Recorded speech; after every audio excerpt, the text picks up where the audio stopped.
So this is Meet John F. Kennedy, Chapter 5. Look at this picture over here of his whole family. Which one do you think is him? I think that's him right there.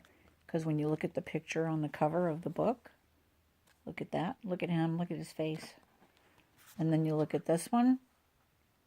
I think that looks most like him. Maybe a lot younger. Okay. Jack graduated from Harvard in 1940. That summer, the whole family went to their home in Hyannisport, Massachusetts. The Kennedys owned many houses. They could be at home in New York, in Florida, or in Massachusetts. But Jack liked their home in Hyannisport best of all. There, they played the games they all loved.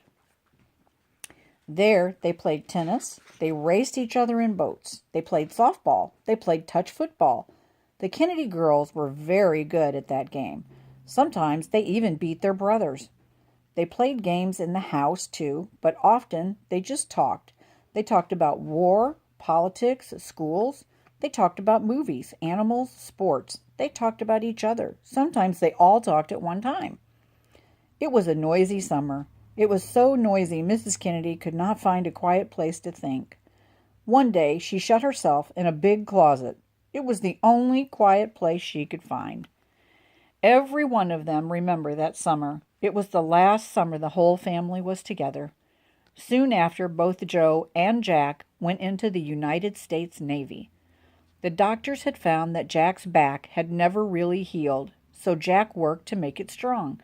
Then the Navy took him. On December 7th, 1941, Japanese airplanes flew over Pearl Harbor. They dropped bombs on American ships.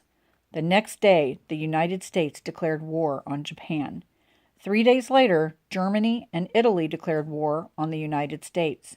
Joe and Jack were called to war by the Navy. That's the end of Chapter 5.